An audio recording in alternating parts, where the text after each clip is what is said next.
President Cyril Ramaphosa will deliver his annual address to the joint sitting of Parliament, which also marks the official opening of the legislature tomorrow evening at 7 o'clock. His State of the Nation address will build on previous speeches and commitments. A year ago, the President stood in Parliament and sketched a vision of structural renewal.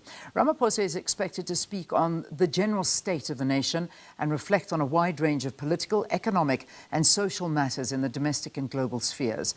To look at the achievements and the challenges of Ramaphosa's administration, we are joined by political economist and parliamentary correspondent for Business Day, Tara Roos, and of course, independent economist, Duma Gqubule. So good to have both of you. Thank you very, very much for your time.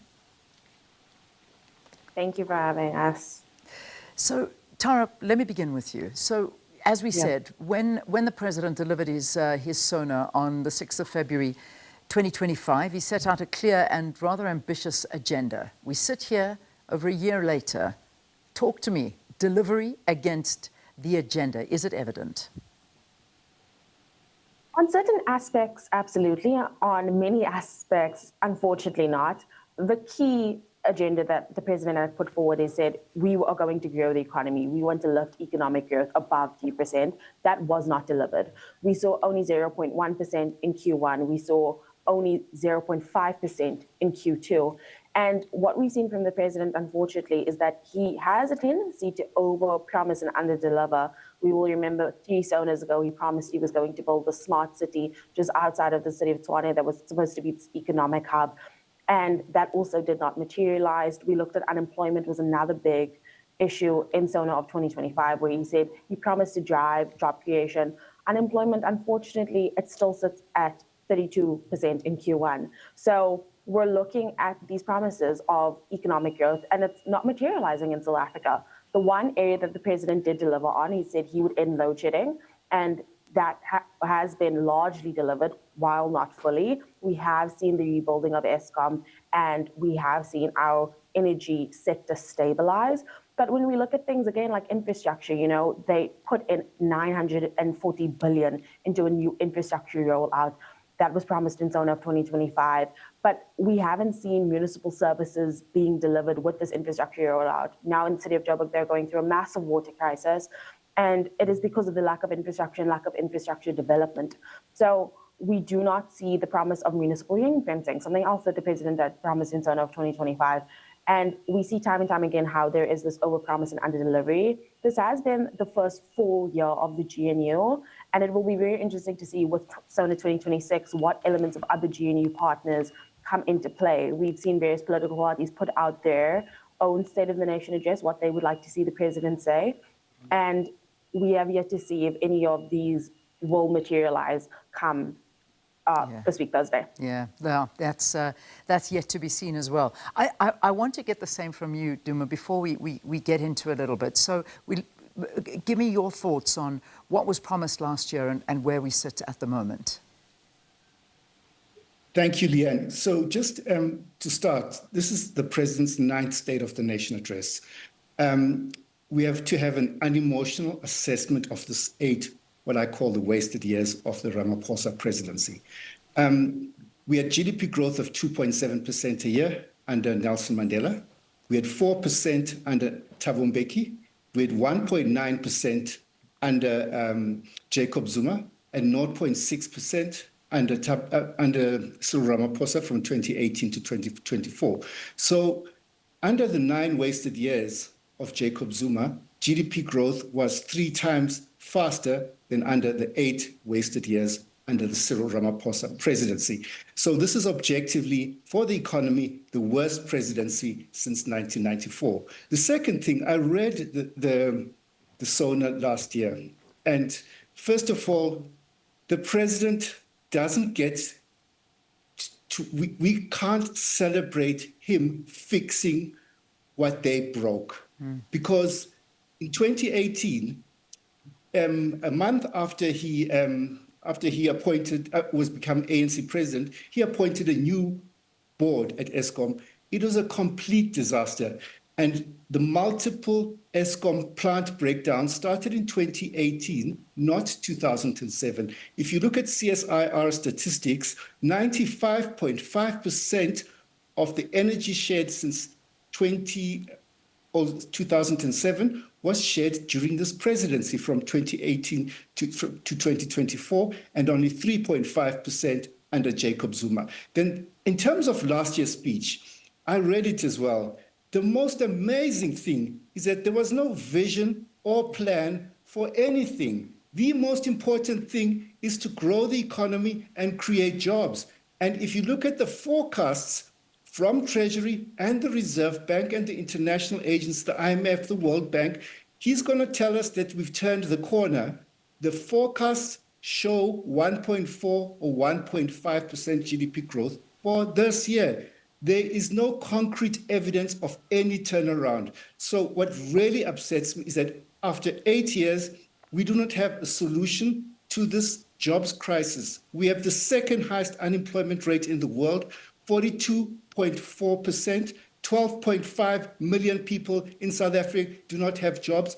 And quite frankly, Leanne, how can you, after 8 years of your presidency, not have a plan to create jobs? Yeah. It is absolutely, and we must never normalize this jobs crisis. Yeah. Indeed, and Duma, you're absolutely correct, because last year we sat listening to how the president committed to economic growth, to job creation, building a capable and ethical state under the medium-term development plan. All of those things were promised to us. And here we sit a year later. And some would argue, even though, as you say, maybe numbers are not as devastating as they were last year, but I'm not sure anybody's lives have changed for the better. In fact, I mean, we're sitting here, and I'd like to come back to you, Tara, because you brought this up, and I'm just highlighting one issue that we're covering this morning. It's the state of water supply, and we can't just talk about what's happening here in Johannesburg, just down the road. All these areas haven't had water for over 20 days. You look at somewhere like Knysna, you look at something like the Northern Cape, the Eastern Cape, every province sitting on close to day zero, and we've had record rainfall. This talks to absolute mismanagement of infrastructure and defense by the government. I mean, perhaps you want to talk to that. Do you think the president is going to even address this? The president will. I think because we are going into a local government election year, bread and butter issues will be the forefront of SONA this year in 2026. We saw a massive focus on international relations in the GNU presidency thus far. Last year, it was all about G20. We had really seen a massive focus of bringing South Africa onto the global stage. But for many South Africans, they did not care for G20. They were not stunned by the show that the presidency had put on for G20 and hosting all these world leaders. What South Africans care about is the fact that crime is through the roof. They care about the fact that unemployment is high. They care about the fact that they cannot afford to live in South Africa today. And so bread and butter issues will be at the forefront of SONA, and the president will have to talk about municipal service delivery, given the fact that we are going into a local government election. When you look at SONA 2025, the president only really achieved 3 things. He stabilized energy, which he promised to do. We were removed off of the grey list, which is supposed to help us turn into a more stabilized economy. And we've started to see some reform in terms of PRASA and the rail infrastructure. But those are only the 3 things that we can really say the president delivered on from SONA of 2025. When we look at the fact that he said there was going to be municipal ring fencing, when you look at the crisis currently going on in Joburg, when we look at what is happening in Knysna, when we look at the hung councils that are happening all over the country because of how unstable coalition politics is at a local government level, it is something the president is going to speak to. And what I think is particularly interesting is that after the 2024 election, the GNU had really been sold to South Africa as the solution to all of our problems, that we had escaped the majority rule of the ANC, and now we were going to have a more diverse cabinet. We were going to see the promises of the GNU materialize, and the fact that all political parties and more South Africans would be represented in the government. But unfortunately, things are actually far worse under the GNU government than we've seen under an ANC majority. And what we've seen under President Cyril Ramaphosa now, this could very well be his last State of the Nation address. Yeah. And we've seen time and time again when the ANC goes to conference, that the sitting president has a tendency of being removed from and not finishing his tenure.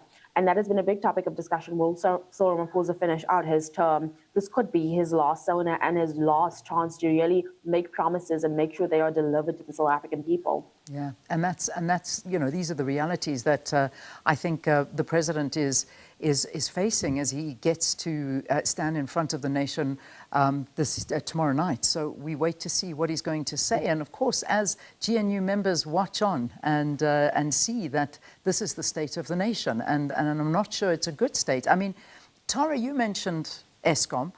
Duma, I come to you with Eskom because you spoke about it in your opening address now, in that obviously that is going to be the one thing that the president stands up and raves about, is the fact that they've managed to stabilize the grid. And South Africans are eternally grateful for them for doing the job that they're meant to be doing.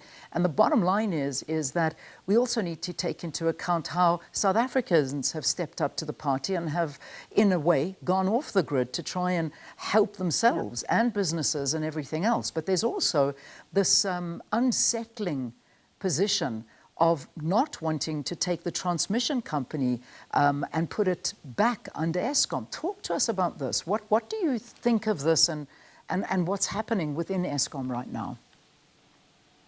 Okay, first of all, I just have to say one thing. As I said, you don't get to get us to celebrate fixing what you broke, because it was broken from 2018 to 2024. We had 6 years of unprecedented darkness. In 2023 alone, we had more energy shared than in all of the years cumulative from 2007 to 2022. So most of the load shedding happened under this presidency. That's number one. Number two, South Africans are complaining about this cost of living and the unaffordable electricity bills. Households and businesses can't afford them. We've seen the shutdown of Ferrocom smelters and the decimation of the manufacturing sector because of these unprecedented increases of about more than 900% in electricity prices since 2007. Now, what I want to say is that there is no law. I oppose this unbundling of Eskom. It doesn't solve any of the immediate problems.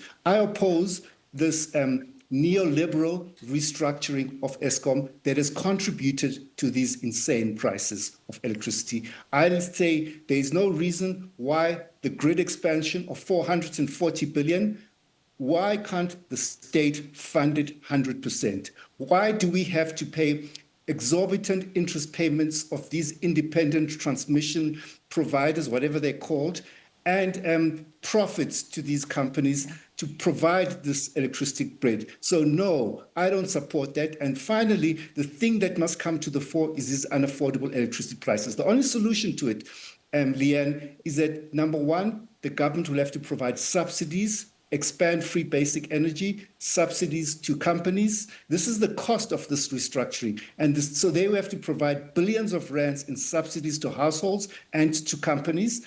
What they're doing to Ferrocom, they'll have to extend to other manufacturing companies and high-intensity users.